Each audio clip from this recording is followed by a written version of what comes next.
Hello দর্শক, আসসালামু আলাইকুম। আশা করি সবাই অনেক বেশি ভালো আছেন। তো চলে আসছি ছেলের কলেজে। আজকে অভিভাবকদেরকে নিয়ে মিটিং বসবে। তো আমরা মিটিংয়ে চলে আসছি। আমি একদম ফার্স্ট চলে আসছি। তো এসে এই যে এই আপুটা আমাকে নিয়ে গেল যে আসেন চা খাই। তো আপুর সাথে চা খেতে গেলাম আর একটু চারপাশে শ্যুট করে নিলাম। কারণ আমি এর আগে আরেকবার আসছি, বাট ঢাকা কমার্স কলেজে কখনো ভিতরে ওভাবে ঘুরে ঘুরে দেখি নেই। তো আজকে অনুমতি নিয়েই তারপর ঢুকলাম। অনুমতি নেওয়ার পর ঢুকলাম আর আপনাদের মাঝে একটু শ্যুট করে নিলাম যে অনেকে ঢাকা কলেজ হয়তো দেখেন নাই, ঢাকা কমার্স কলেজ সরি। তো আজকে আপনাদের মাঝে শেয়ার করতেছি। আসলে অনেক সুন্দর, অনেক সুন্দর, অনেক উঁচু, কী বলবো, এক কথায় অনেক ভালো লাগছে। আর এখানকার নিয়ম শৃঙ্খলা পরিবেশ সব কিছু মিলাইয়া অনেক ভালো লাগছে। তো আপুকে কিছু ছবি তুলে দিলাম আর আপু আমার কিছু ছবি তুলছে, বাট আপুর ছবিগুলো সুন্দর করে তুলতে পারে না, আমি আপুর ছবিগুলো সুন্দর করে তুলে দিয়েছি। তো আপু অনেক খুশি হয়েছে ছবিগুলো তোলাতে। তারপরে যাচ্ছি চা খাবো। আর যেহেতু সকালে ওইভাবে কিন্তু এইদিকে দোকানপাট ওইভাবে খোলে নেই, তো আমরা খুঁজে দেখতেছিলাম চা আছে কি না। তারপরে দেখলাম যে এখানে চা কফি নাই, শুধু এখানে ফাস্টফুডের খাবারই ওনারা বিক্রি করে থাকে। তারপরে একটু গলির ভিতরে ঢুকলাম। তো আপু একটু সিঙ্গারা খাবে, সকালে বলে নাস্তা করে আসে নাই। আপু সে ইসে থেকে আসছে, গুলশান থেকে আসছে তার মেয়ের। তাদের মিটিং সকালে ছিল আর আমাদের মিটিং দুপুরে। যাদের বাচ্চারা খারাপ করছে তাদের সকালে ডাকা হয়েছে, যাদের বাচ্চারা ভালো করেছে তাদের এই 11টার দিকে মিটিং। তো শুনবেন আজকে সেই মিটিংয়ের সমালোচনা কি করা হচ্ছে, কি বলতেছে। এখানে কিছু অভিভাবকদেরও কথা থাকবে, আমরা সব মিলেই শুনবো তাদের কথাগুলো কিন্তু খুব গুরুত্বপূর্ণ কথাগুলো আলোচনা হবে আজকে।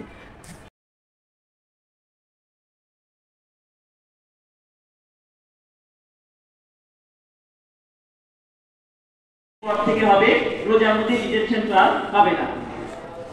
তাহলে আমার একটাই বিষয় যে আপনারা উপস্থিত যদি নিশ্চিত করেন, তাহলে আমরা আমাদের সন্তান সার্বক্ষণিক শিক্ষার্থীদের মনিটরিং করা হচ্ছে, এতে শিক্ষার্থীরা যাতে ফাঁকি না দিতে পারে। বিশেষ করে কলেজের অধ্যক্ষ স্যার, উপাধ্যক্ষ স্যার দুজন, শিক্ষার্থী উপদেষ্টা এবং বিভাগীয় চেয়ারম্যান বৃন্দ। এছাড়াও বিশেষ ক্লাস প্রোগ্রামের জন্য আমি সহ আরো 5 জন 6 সদস্য বিশিষ্ট একটা কমিটি করা হয়। এই কমিটি সার্বক্ষণিক বিশেষ ক্লাস প্রোগ্রামের তদারকি করবে। আমরা ইনশাআল্লাহ দেখবো, কারণ সময় খুবই কম, এই কম সময়ে আমরা ভালো করতে পারি।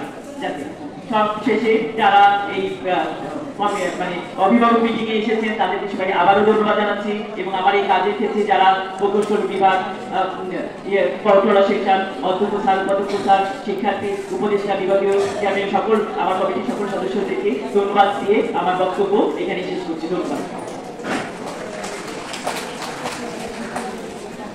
ধন্যবাদ প্রফেসর দেওয়ান জোবাইদান আসমিন, আহ্বায়ক বিশেষ ক্লাস প্রোগ্রাম 2025। সময় সুস্থি এবারে বক্তব্য রাখার জন্য অনুরোধ করছি প্রফেসর মঈনুদ্দিন আহমেদ, আহ্বায়ক পরীক্ষা কমিটি। আসছেন প্রফেসর মঈনুদ্দিন আহমেদ স্যার।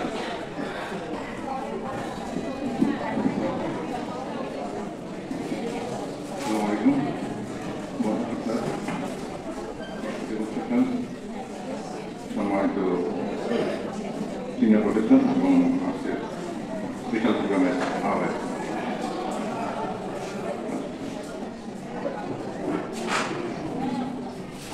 আজকে স্পেশাল ক্লাস প্রোগ্রাম উপলক্ষে আয়োজিত অনুষ্ঠানে সবাইকে অভিনন্দন যারা উপস্থিত হয়েছেন। তো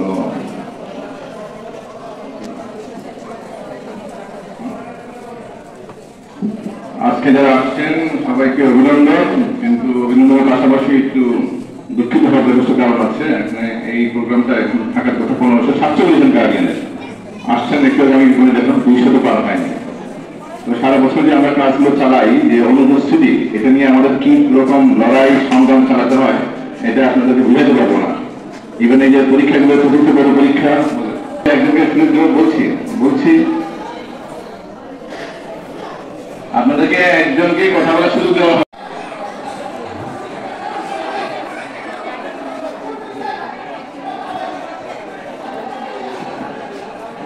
আসসালামু আলাইকুম। আসসালামু আলাইকুম। সম্মানিত অভিভাবকবৃন্দ, একটু দয়া করে প্লিজ আপনি একটু বসেন। সম্মানিত অভিভাবকবৃন্দ, কি নিয়ে বিষয় নিয়ে করতেছে বুঝতেছি না। আপনি 2 মিনিট ধৈর্য ধরে আমার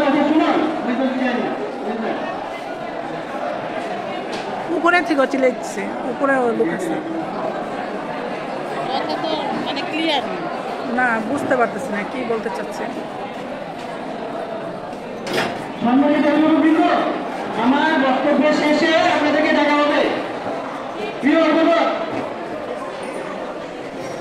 একটু কাইন্ডলি 2 মিনিট শুনেন। আমি প্রফেসর সাদিক মোহাম্মদ সেলিম। আপনারা হয়তো একটু ভুল বোঝাবুঝি আপনাদের থাকতে পারে, কারণ আমি 32 বছর এই কলেজে প্রতিটা মিনিট অভিজ্ঞতা নিয়ে কাজ করেছি। এখানে অনেক অভিভাবক আছেন যার সন্তান আমার অধীনে ছিল।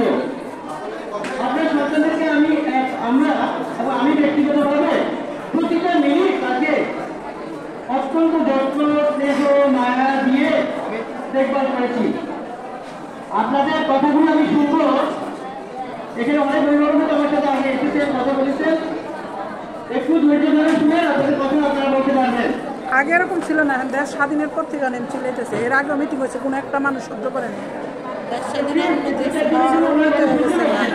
এত উন্নতি হয়েছে দেখেন, চিল্লাই কেন মিটিং তো আরো হয়েছে, এরকম তো করে নাই।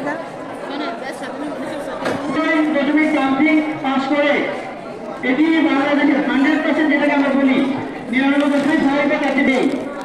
আপনাদের কাছে আমি একটু সহানুভূতি চাইবো যে আমরা যে আপনার সন্তানকে এত পবিত্রতা নিয়ে, এত আত্মনির্ভর দিয়ে, এত দরদ দিয়ে আপনার সন্তানগুলোকে আমরা যে দেখভাল করি, এই কৃতজ্ঞতা আমাদের থাকতে হবে। আমার সন্তানও 2 জন আছে, একজন এই কলেজ থেকে পাস করেছে, আরেকজন অন্য কলেজ থেকে। আমার ছেলে অন্য কলেজের জন্য ক্লাস করেছিল। আমি কোনো শিক্ষকের কাছে যে কথা বলার স্কোপ পাই নাই। আর আপনারা যারা এখানে সায়েন্সের আছেন জানেন, আপনারা অনেকে ঢাকা কলেজ বিভিন্ন কলেজে পড়ে আসছেন। আপনারা সায়েন্সটা কলেজ চলাকালীন সময় ধরতে পারে না, যত ভালো ভালো কলেজই হোক, বিসিএসসি কলেজে ক্লাস ছাড়া ভর্তি করে না। আমি কালকের থেকে বলবো, আপনি 1টা দিন 2টা দিন উপদেষ্টা রুমে এসে বসেন। আপনি যদি আমাকে এটা না করতে পারেন যে দেশের শ্রেষ্ঠ একটা জায়গায় আপনি আসছেন, তাহলে আমি আপনাকে হাত ধরে অনেকের সাথে সরি বলবো। কোনো শিক্ষা প্রতিষ্ঠানে পাবেন না তো কেন সিনক্রিয়েট করছেন আপনি? আপনার সন্তানকে নিয়ে আমরা যা করছি আপনি করতে পারেন নাই, তাহলে আপনি এখানে আসছেন না, হইতে করতেন না। কোনো গার্ডিয়ান হইতে করবে না যদি নিজের সন্তান তার থাকে। আপনি নিজে বুকে হাত দিয়ে বলেন আপনার সন্তানকে আপনি সন্তুষ্ট হয়েছেন কিনা, বা আপনার সন্তান আপনার কথা শুনে কিনা। হওয়ার কথা না। যে গার্ডিয়ানের সন্তান তার কথা শুনে, যে গার্ডিয়ান সমাজের সন্তানকে, এই গার্ডিয়ান কখনো এই মিটিংয়ে সাহস করবে না। ইনশাআল্লাহ আমার 25 বছরের অভিজ্ঞতা দিয়ে বললাম। ব্যর্থতা না তো, আপনার সন্তানকে আমরা প্রতিটা মুহূর্ত দেখতে যাচ্ছি। এখন পড়াশোনা আসল সময়টা আসে, তারা সার্কেল ছেড়ে দেয়। আমরাও সেগুলো কমার্স কলেজে এই সময়টাতে 2টা জিনিস হওয়ার সুযোগ আছে। আমরা যদি ছেড়ে দিই আপনি কন্ট্রোল করতে পারবেন না অধিকাংশ বেলায়। কিছু গার্ডিয়ান সচেতন আছেন, তারা হয়তো পারবেন, কিন্তু বাকিদের খুব কঠিন হবে। আমরা এখানে এরকম ভাবে কমিটি থাকে, প্রত্যেক ডিপার্টমেন্টের মিটিং করতে হয়, কোর্স কারিকুলাম দিতে হয়, প্রথম যা পড়ালাম সিলেবাস শেষ করলাম, এখন পুঙ্খানুপুঙ্খভাবে প্রতিটা অংশে আমরা ওদেরকে ক্লাস করাবো, নোটস দেবো, পরীক্ষা নেব। এইটা তো আপনি শেষ করতে দিন। শেষ করে আপনি বলেন আপনি এখানে 1 ঘন্টা সময় দেবো, সকালে আসলে উনি বক্তব্য করে শেষ করুন। আপনি এখানে আসবো, আপনাকে এখানে আসবো, এখন শুনতে পারবো না, আপনাকে তো এখন শুনবো না, আপনাকে শুনে কথা বলতে এখানে আসবো, সহসুন্দরী আপনাকে শুনবো। আমরা সবাই মিলে আপনি হয়েছে করছেন কেন, পরিবেশ চেষ্টা করছেন কেন, আপনার কথা সহসুন্দরী আমরা এখানে এনে সবাই শুনবো। আপনি আমাদের কথা শুধু ভালো দিচ্ছেন কেন? ওনারা আগে দেন বলতে, তাই নিতে হয়। আমি চেয়ারম্যান ছিলাম 3 বার, আমি উপদেষ্টা ছিলাম 3 বার। আমরা এই কাজগুলো আপনাদের ভালো জন্য করেছি। আমাদের আন্তরিকতা, দয়া, এটার কোনো অভাব নেই। আপনাদের সন্তানরা আমি বিশ্বাস করেন, আপনাদের 3টা ব্যাচের সন্তানদের পেয়েছি। আপনাদের সন্তানদের আচার আচরণ এত মনোমুগ্ধকর, আমি কোনো একটা ছেলের জন্য আমার প্রস্তুত নেই। মাশাআল্লাহ, আলহামদুলিল্লাহ, আপনাদের সন্তানগুলো অসাধারণ আচার ব্যবহার শিখে আসছে। এটা আপনাদেরই গৌরব। আমি তো কোনোদিন কোনো ছাত্রকে নিয়ে কোনো শাসন করতে পারিনি। ওদের সাথে কথা বলতে আমি এসে কথা বলেছি, কারণ এরা আদব কায়দা জানে, এরা সৌজন্য জানে, এরা ভদ্রতা জানে। আপনাদের ফ্যামিলিগুলো এরকম ভালো, সেই জিনিসটা আমরা শিক্ষা দিয়ে পাঠিয়েছি এখানে। যার ফলে আমি যে বড় বয়সে কাজ করেছি, ওরা আমার ভাইয়ের মতো ছিল, সন্তানের মতো ছিল, বোনের মতো ছিল। এবং আপনারা এখানে হয়তো আছেন, আপনারা স্বীকার করবেন যে আমাদের সাথে তাদের একটা এরকম সম্পর্ক হয়েছে। তো আমরা আমাদের ফলাফলটা যেন সম্পূর্ণ আমাদের নিয়ন্ত্রণে থাকে। আজকে 32 বছরের সবসময়ই স্পেশাল প্রতিষ্ঠা ছিল, আমরা সাহস পাই না। যে বাচ্চাগুলোকে আমাদের এখানে মিডিয়ামের ছাত্র অনেক ভর্তি হয়, কিন্তু রেজাল্টের বেলায় আমরা সর্বোচ্চটা প্রত্যাশা করি যে কত এ প্লাস হয়, কত মেডিকেলে চান্স পায়, কত বুয়েটে চান্স পায়, এগুলো আমাদের সর্বোচ্চ আকাঙ্ক্ষা থাকে। যেখানে ধরেন হাজারো ছেলে বিশেষ ক্লাস প্রোগ্রামের সম্মানিত আহ্বায়ক মঞ্চে উপবিষ্ট আছেন অত্র কলেজের সম্মানিত vice principal sir professor Abu Naim Mohammad Mozammel Hossain, মঞ্চে উপবিষ্ট আছেন আমার সম্মানিত সহকর্মী প্রফেসর মোহাম্মদ সাদিক মোহাম্মদ সেলিম, এবং আমাদের পরীক্ষার দায়িত্বে আছেন উনিও ইংরেজি একজন সিনিয়র প্রফেসর। তো সবাইকে আজকের প্রোগ্রামে আসার জন্য আমি আবারও শুভেচ্ছা জ্ঞাপন করছি। আসসালামু আলাইকুম। ওয়ালাইকুম আসসালাম। আসলে আমি স্যারদের কথা শুনছিলাম, খুব চমৎকার ভাবে বলেছে। আসলে কথাগুলি সবই গুরুত্বপূর্ণ। আপনারা এখানে অনেকে, আমি শিক্ষার্থী উপদেষ্টা, আমি এই কলেজের প্রায় শুরু থেকে আছি। আমার সার্ভিস প্রায় 34 বছর। যখন এই জায়গায় হয়নি, ধানমন্ডিতে কলেজ শুরু হয়েছে, এখানে একটা পুকুর ছিল ওই পাশে।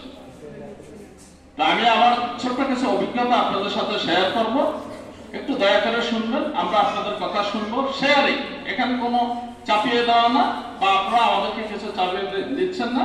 আপনাদের কোনো পরামর্শ থাকলে আমরা সাদরে গ্রহণ করব। প্রথমে আমি যে কথাটা বলি, একটা বিষয় বলি। আমি, আপনারা জানেন যে আগের দিনে 8-10 জন 12 জন ভাই বোন ছিল, ফ্যামিলির সংখ্যা অনেক বড় ছিল, একটা ডিম অনেক ভাগ করে খেতে হতো। এখনকার ম্যাক্সিমাম ফ্যামিলিতে ছেলে পেলে বাচ্চা 1 2 3 জন। আপনারা এফোর্ট দেবেন, সময় দেবেন। আগে বাবা মা এত খেয়াল করতে পারতো না। এখন যে আজকে আমি ক্লাসের কথা বলি, আবার আপনাদের বাচ্চাটা লিফটে উঠবে কিভাবে, সেখানে লিফটের স্ট্যান্ড বাই আছে, যে রুমে ক্লাস করবে সে রুম টিপটপ আছে। আমি একটা ক্লাস, আজকে ক্লাসে গেলাম B17, সেখানে কিছু উপস্থিতি কম। আমি কথা প্রসঙ্গে বলছি, এসি টেসি সব ঠিকঠাক কর। ওই যে একটা কথা আছে যে সাহেবগঞ্জে মসজিদ সুন্দর হবে, নাকি আমল থাকবে না। এখন আমাদের ক্লাসরুমগুলো, এনভায়রনমেন্ট, শিক্ষক সব কিছু এত সুন্দর, কিন্তু ছেলেমেয়েদের এখন যেটা হচ্ছে যে পড়াশোনা করার উপাদানটা কমে গেছে, আর বাড়িতে সব কিছু পুরো সোসাইটি হাতে ইন্টারনেট হওয়াতে বাচ্চাদের এখন সবচেয়ে টাইম কিলিং ফ্যাক্টর হয়েছে মোবাইল ফোন, ইন্টারনেট। এর ফলে বাচ্চাদের ফিজিক্যাল এক্সারসাইজ কমে গেছে, এবং এটা দ্বারা তারা সময়টাকে যে নষ্ট করছে। এখন আমি আজকে হিসাব করলাম, আজকে 26 তারিখ, আর ঠিক 4 মাস পরে জুনের 26 তারিখে তাদের এসএসসি পরীক্ষা, ঠিক 26 তারিখ। তাহলে 4 মাস সময় আছে। এই 4 মাসে আপনাদের বলবেন আমরা তাদেরকে সব পড়িয়ে দেবো, তা না, তাদের কিন্তু পড়া শেষ। যেমন ফুটবল খেলাতে হয় কি, আপনারা সবাই জানেন, কোচা লাস্টে গোল কিভাবে দিতে হবে, ভালো খেললে হবে। আমরা এখন গোল দেওয়ার কাজটা করবো। এতদিন সব পড়িয়েছে, এখন স্পেশালি তাকে কোনটা করলে পরীক্ষা প্রশ্ন আসবে। এতদিন 10টা অঙ্ক করিয়েছে, এখন করাবো একটা, যে এটা এভাবে আসতে পারে, এই উত্তরটা এভাবে হবে। অর্থাৎ এখন test paper base, question solution, পরীক্ষা কিভাবে ভালো করা যায়, সেগুলো নিয়ে আমরা কাজ করব। আপনারা দয়া করে ওদেরকে উপস্থিতির শতভাগ চেষ্টা করবেন, যে কোনোভাবে অ্যাবসেন্ট না করে। আর আমার যে কার্যক্রম, শিক্ষার্থী উপদেষ্টা হিসাবে আমি 3 বার আছি, চেয়ারম্যান ছিলাম 5 বার, প্রশাসনিক দায়িত্বের কথা বলছি। আমরা মেইনলি ফোকাসটা দেই ওদের অ্যাবসেন্টটা ঠেকা। কিন্তু দুর্ভাগ্যজনক, এখন আমার অভিভাবক বলে, স্যার আমার ছেলের একটু পেট ব্যথা, একটু মাথা ব্যথা, একটু গাও জ্বর আছে, আজকে সে যেতে পারছে। আপনারা পাঠিয়ে দিবেন, আমাদের ফুল টাইম মেডিকেল টিম আছে। আজকে আমি কয়েকজনকে মেডিকেলে পাঠিয়েছি। আমরা আপনারা যতটুকু দরদ করেন, আমি হঠাৎ করে বলতে পারবো, আমরা এখানে যারা আছি, আপনার বাচ্চাকে আপনার চেয়ে বেশি আদর আমরা চাই। এটা নিয়ে আমাদের কোনো কমতি নেই। আবার এই কারণে কিন্তু কলেজটা আজকে এই জায়গায়। আমরা 2টা গ্রুপ যেটাকে নির্ধারণ করেছি, আপনারা হয়তো জানেন যে একটা গ্রুপ হলো যারা একটু ওই যে অ্যাবসেন্ট ছিল। আমি বাংলাদেশের কোনো ছাত্রকে খারাপ বলি, কারণ যে আল্লাহ যে ব্রেনটা দিয়েছে সেই ইউটিলাইজ করে। এক ছেলে 10 ঘন্টা পড়ে, আরেক ছেলে আধা ঘন্টা পড়ে। এক যদি শতভাগ ক্লাসে উপস্থিত থাকে আরেক ছেলে মাঝে মাঝে অ্যাবসেন্ট করে, তাহলে রেজাল্ট ভালো কি করে হবে? আপনি যে ছেলেটা খারাপ রেজাল্ট করেছে তাকে খারাপ বলবেন, অর্থাৎ সে ব্রেনের যেটা দেওয়া হয়েছে সেটা ইউটিলাইজ করবে, সেটা ব্যবহার করবে।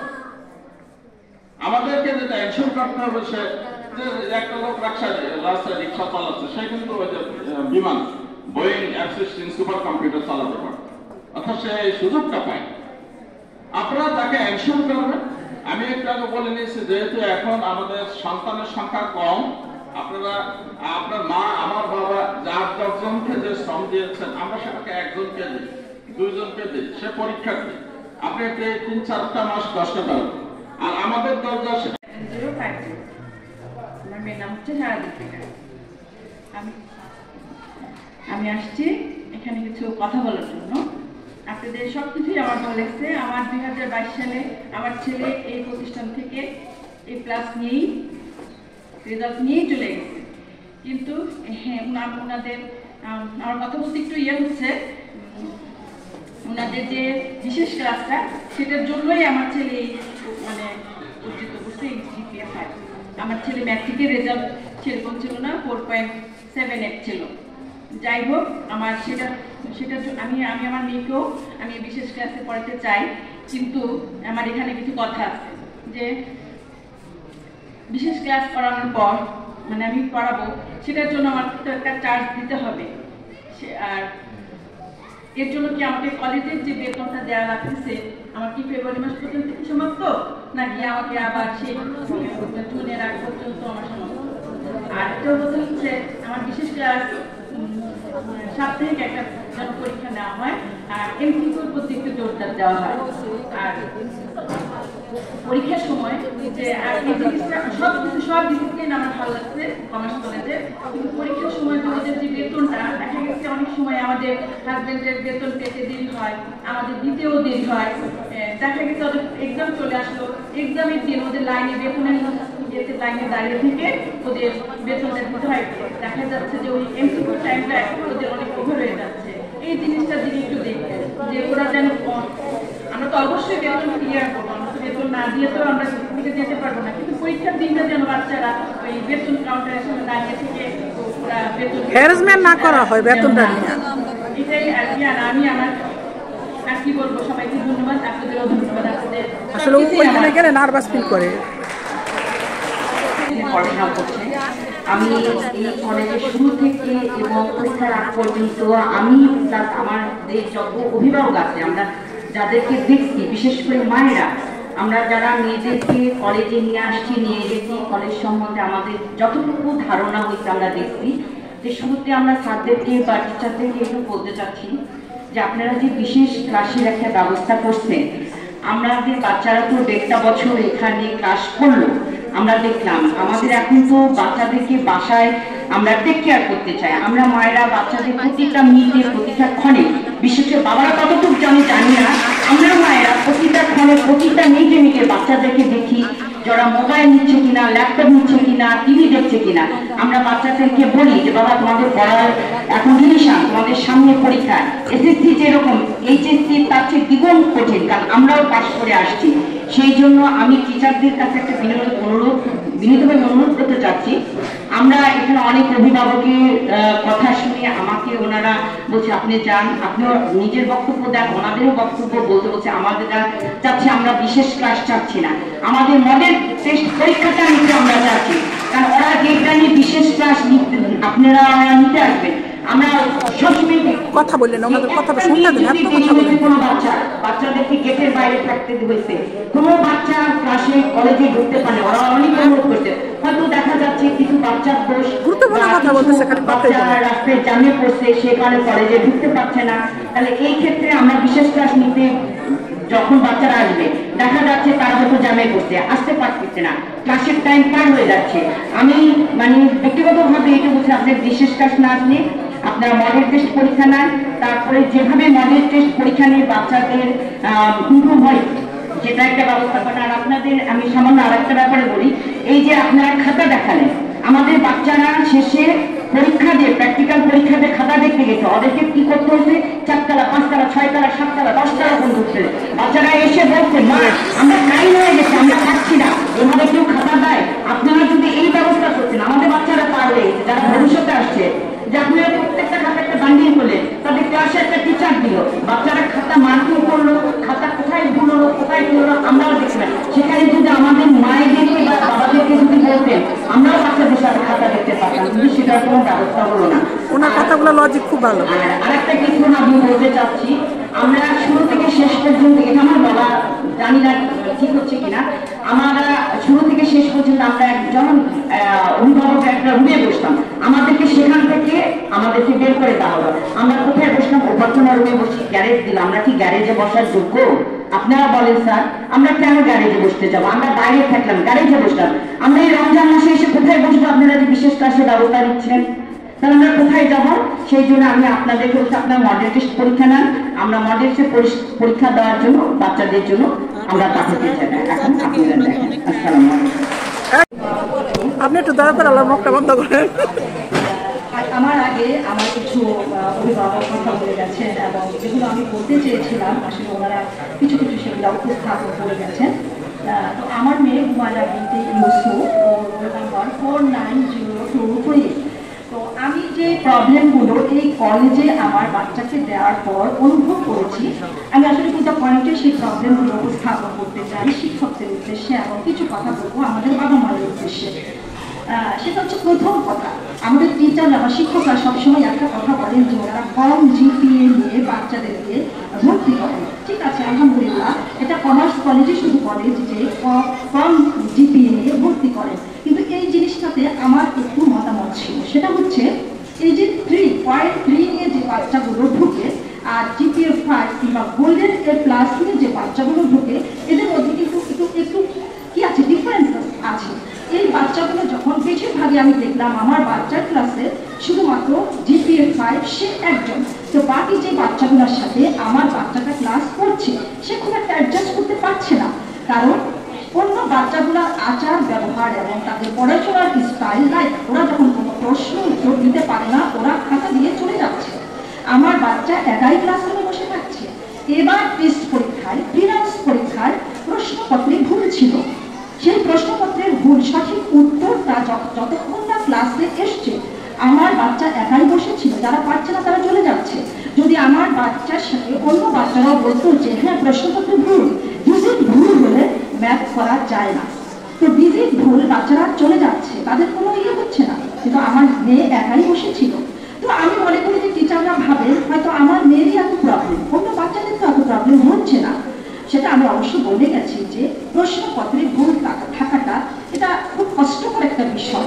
এটা তো এরকম হওয়া উচিত যে প্রশ্নপত্র যখন ছাপানো হয় বাংলা থেকে ইংলিশ করা হয় তখনই সেটা দেখে তারপর বাচ্চাদের কাছে ডিস্ট্রিবিউট করতে হয়। এটাই আমি যতটুকু জানি, এটা ঠিক আছে, এটা আমার একটা কষ্টের জায়গা। আর দ্বিতীয় কথা হচ্ছে যে টিচাররা যে এই 2 বছর ক্লাস নিলেন, যেটা আমি অনুভব করেছি, একজন টিচার যখন ক্লাসে ঢুকবেন দেখা যাচ্ছে যে একটা বাচ্চা কোনো একটা কারণে টিচারের সাথে তার একটা বেয়াদবি হয়েছে। টিচার কি করে সেই বাচ্চাটাকে শিক্ষা দিতে গিয়ে পুরো 45 মিনিট যদি ক্লাস হয়ে থাকে তাহলে 30 মিনিটই উনি ওই বাচ্চাটাকে শিক্ষা দিতে শুরু করেন, বাকি 10 মিনিট উনি তখন ওনার মেজাজ তখন খুব খারাপ থাকে, উনি কমপ্লিট ক্লাস নিতে পারেন না। আমি সরি, আমি টিচারদেরকে ছোট করে কথা বলছি না।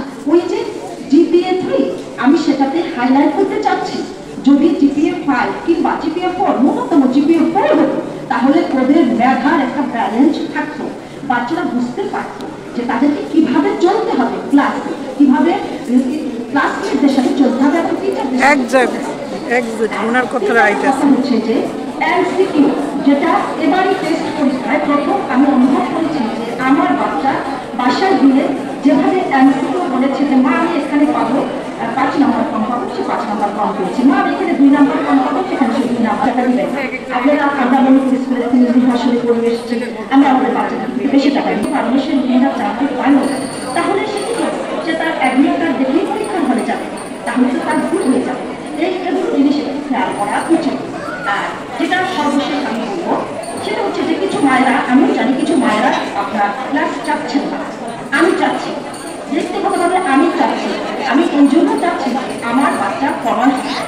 আস্তে আস্তে ইংলিশ ভার্সন আমি কোনো জায়গায় তার প্র্যাকটিস টেস্ট পাচ্ছি না।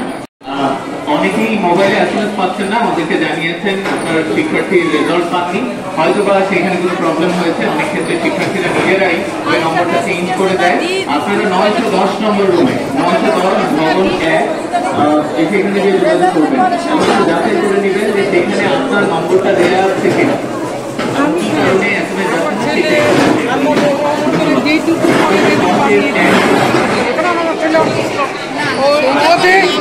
দীর্ঘ 6 মাস ক্লাস না করে মানে অল সাবজেক্টে পাস করে ক্লাসই করতে পারে না।